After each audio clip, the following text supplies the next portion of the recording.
Tales from Juthos, Part 8. Krulleg pushed his way onwards through the tunnels, the light from his glass eye casting ripples across the ceiling, shapes being cast by the reflection of rays from the water surface that ran ever past them into the darkness, disturbed momentarily from its downwards course by the passage of the captain's boots. This was the longest he had ever attempted to hold this trick, and silently he was waiting for a moment where it grew too hot and he would have to remove the orb once again. Yet it wasn't warm. It wasn't warm at all. In fact, he may be imagining it, perhaps some consequence of the increased focus on the sensation, but if anything, it seemed slightly cooler.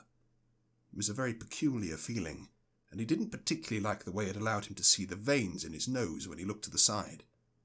He would have to ask Amir, his quartermaster, just how far the effect spread when he got back to the Aetherling. That is, if his crew were still alive by the time he returned. He gritted his teeth. Following the winds had worked out for him so far, but this particular venture had him more than a little on edge. He had never liked straying too far from his ship, and whilst he was by no means a stranger to the loss of crewmen, losing this crew at this juncture wasn't something he'd been planning on. Scratching the back of his head and testing his injured shoulder, he chastised himself beneath his breath. He couldn't be getting cold feet at a moment like this. He just had to keep a level head, keep his mind open, and keep going. The South Sea was only months away now. He could almost taste it. Krulleg cast the beam back behind him, watching as the rat covered his eyes at the light. A strange creature.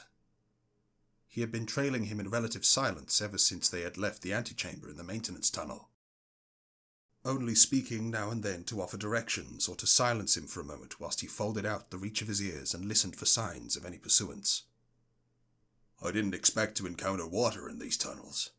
Thought they were meant for the air. People drink this?" the captain asked, searching around the walls and floors for any signs of grates or piping. It was clear from erosion on the sides of the tunnel that the water, at times, rose some way higher. Maybe so much as 3 to 4 feet at most, far above its current level, which rode just above the tips of his boots at its deepest measure. "What? No, this is meltwater. It's not meant to reach down to the city. In the winter, ice and snow gather around the mouths of the tunnels up near the mountain's peak. Then as spring breaks, it starts to melt and flow downwards. I guess the melt has just recently started. But it's clean. Clean enough to sustain the slums, anyhow."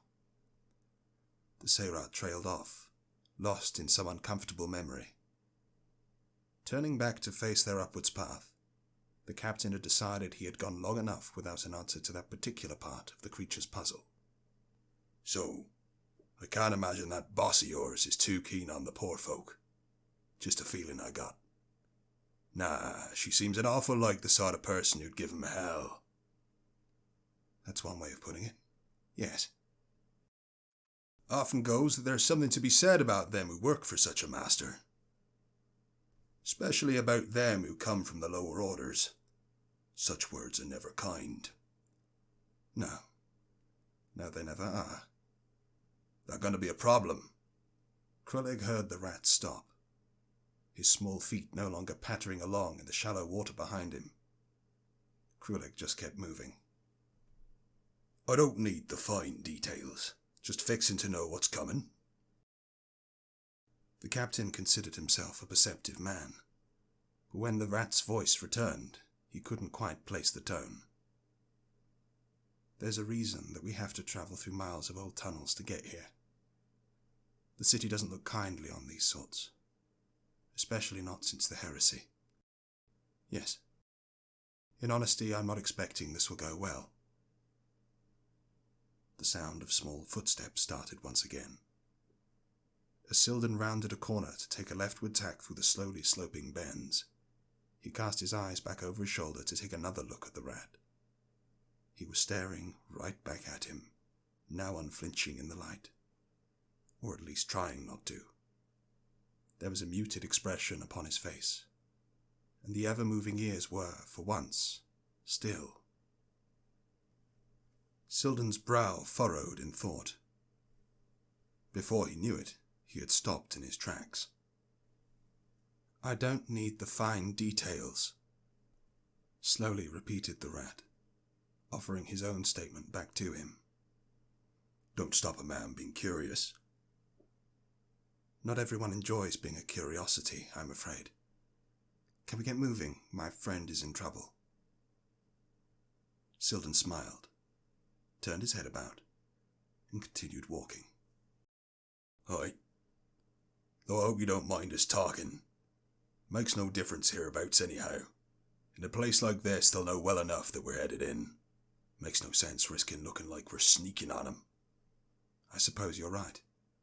But we'll talk about something else, though, if you don't mind. Why are you working for the king?" Sildan snorted. "'Cause I reckon it'll pay to be in the Crown's good books whilst we head to our new vocation." "Thinking of cashing it in, then? Working for the law so you can earn yourself a peaceful retirement up in Kryn?" Krulek spat on the ground. "I hate cities. Too loud. A man needs his place to think." "A peaceful life in Baffingen, then? After Mentis is finished burning it to the ground, I'm sure there'll be at least some idyllic groves left he hasn't run his troops through or piled full of dead Arastrians."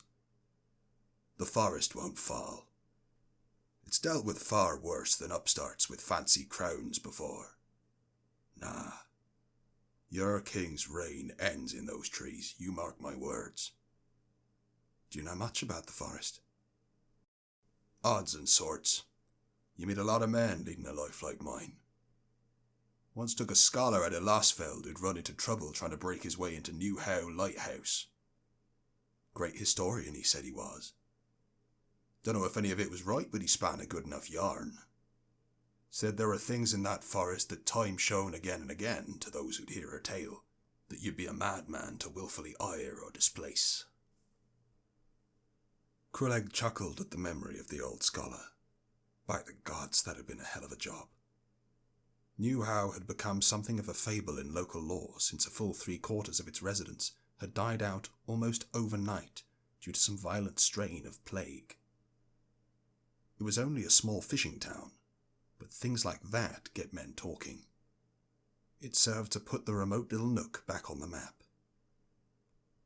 Whilst the Losfelds, the family which ruled the region, did their best to discourage too many eyes on or idle chatter about the subject, some men just can't help but want in on a good bit of mystery, to be a part of the history. The scholar had got into hot water poking his nose too close to something the Losfelds clearly didn't want seen.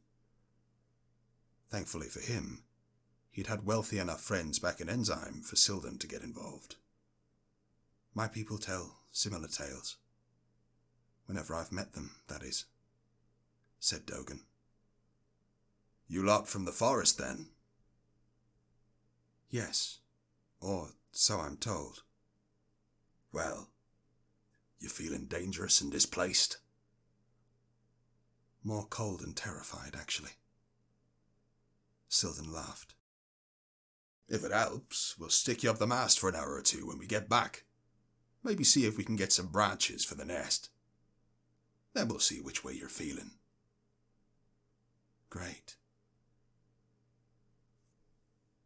The two of them plodded on through the tunnels for another hour or so, ever upward and with the water level slowly rising until Dogan was forced to search for handholds on the wall, grasping about the surface so that he could pull himself along against the current and match the captain's pace.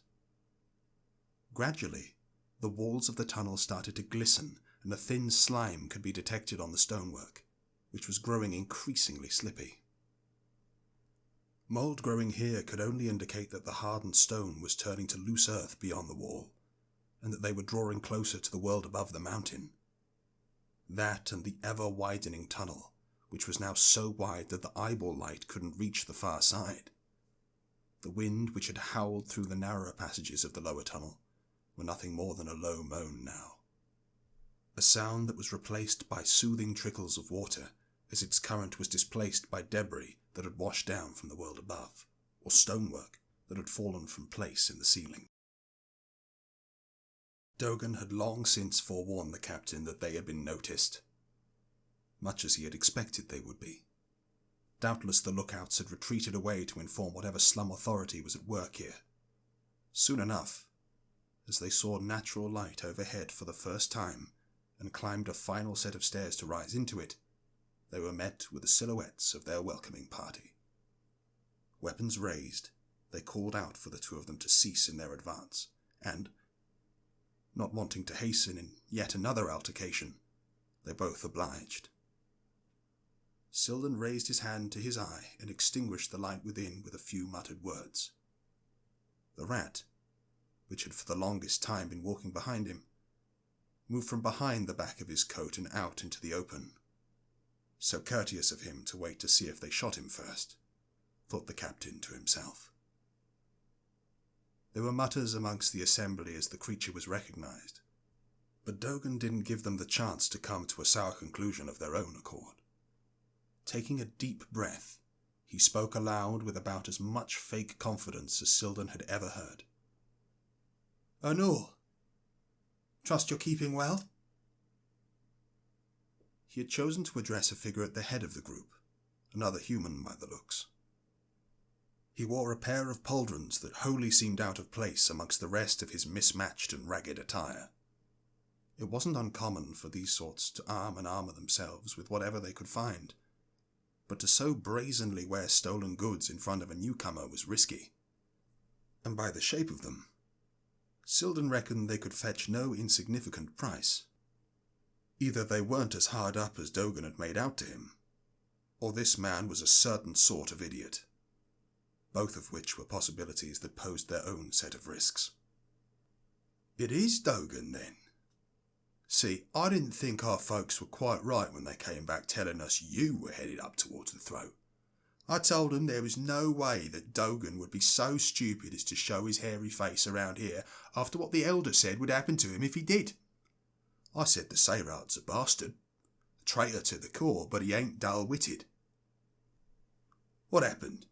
Your mistress hit you one too many times in the head?" Sayrats. They were called Sayrats. Sildan had heard it enough times now that he felt he needed to commit it to memory. This Ernul character continued. "Who's this big bugger then, eh? Another gracious present from His Majesty?" "Hang the king," Sildan grunted. "I need to get to the Wind's Tongue, it's important. The city is in danger," Dogan called, though his eyes widened and flickered to the captain as he processed the man's last words. Speaking against Mentis was a near sure way to land yourself in a cell or worse down in the city proper back below. He realized it had been a long time since he had last felt he could speak freely. "Throats closed to outsiders and traitors," shouted a man from the back of the party. Another to Ernul's side agreed and added, "What is Gren's plight to us? If they had it their way, the lot of us would have been shipped off to fight in Mentis' war." "Surprised that you weren't.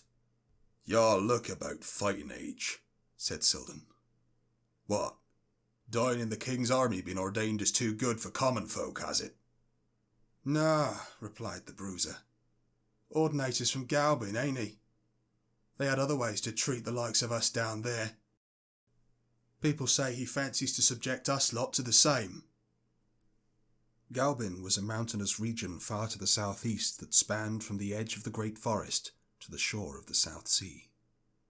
The region was as perilously cold as it was difficult to traverse, and what roads that existed were heavily guarded and regulated by House Galbin's men. Sildan had heard tales of the ancient city of Seville, that served as the seat of power within the region. Built into the rock of the mountain itself, word was that the city you could visit today was built upon the ruins of a far older settlement that existed now as a network of tunnels and chambers beneath the surface.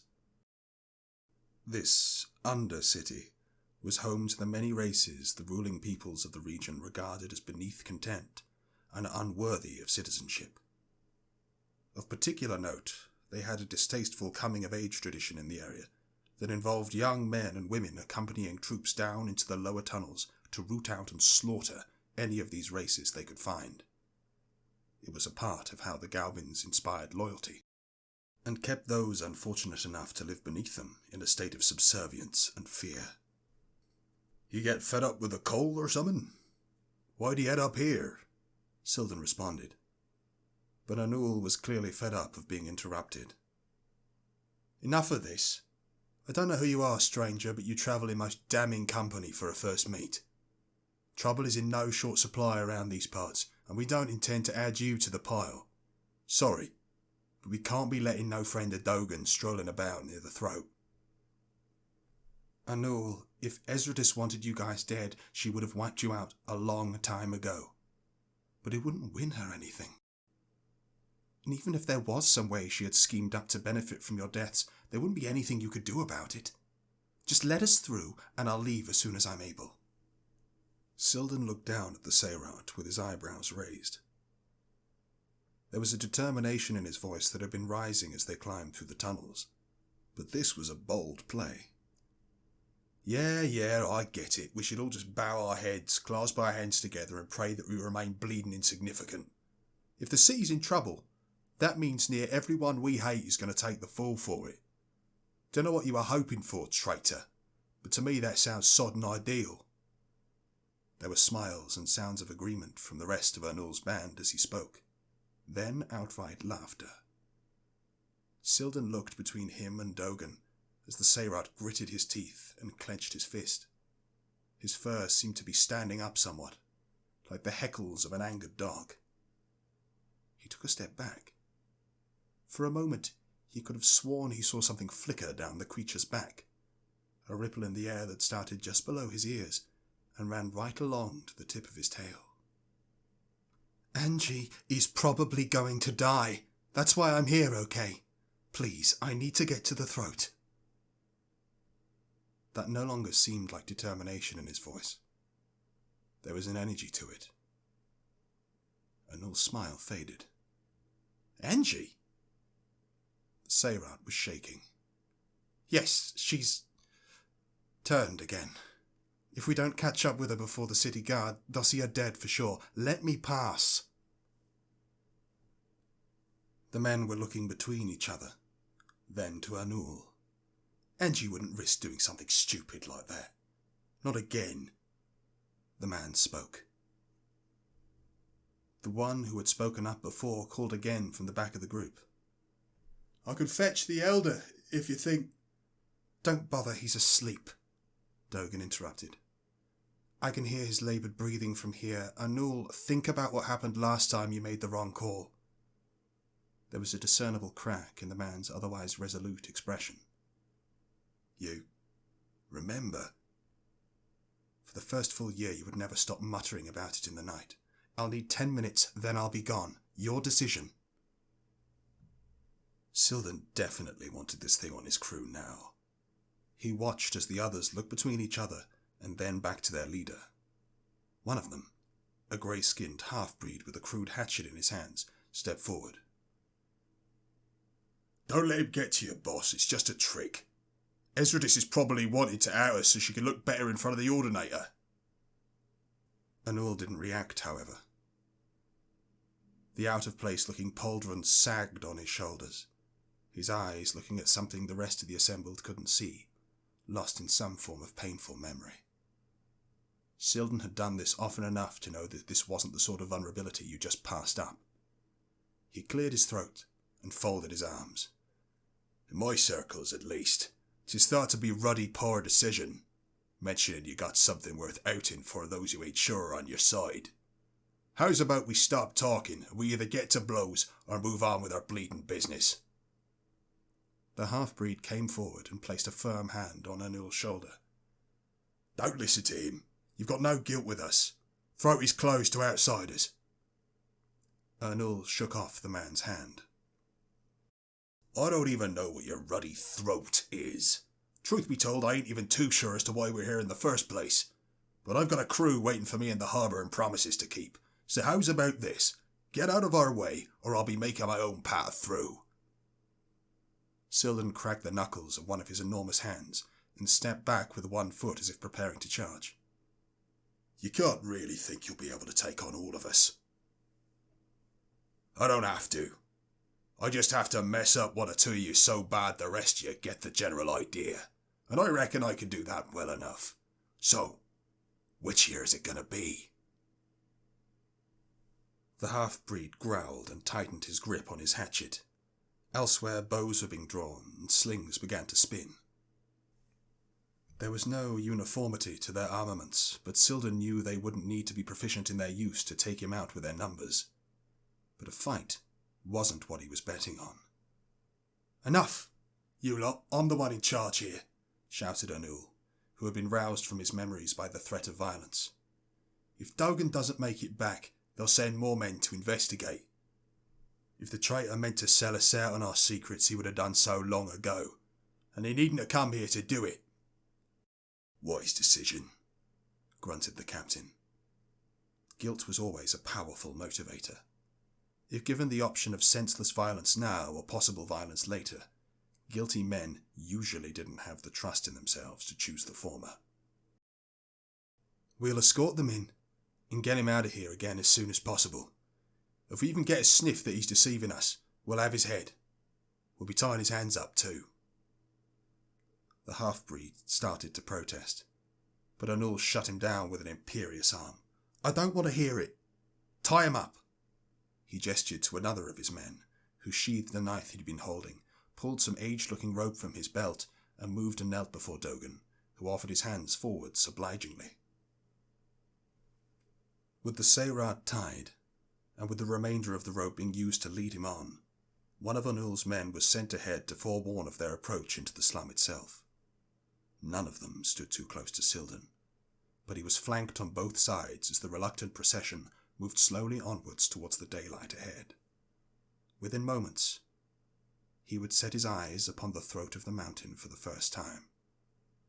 Perhaps then, Sildan thought to himself, the meaning behind this trying ordeal would become clear. Javara, in her wisdom, clearly meant to show him something.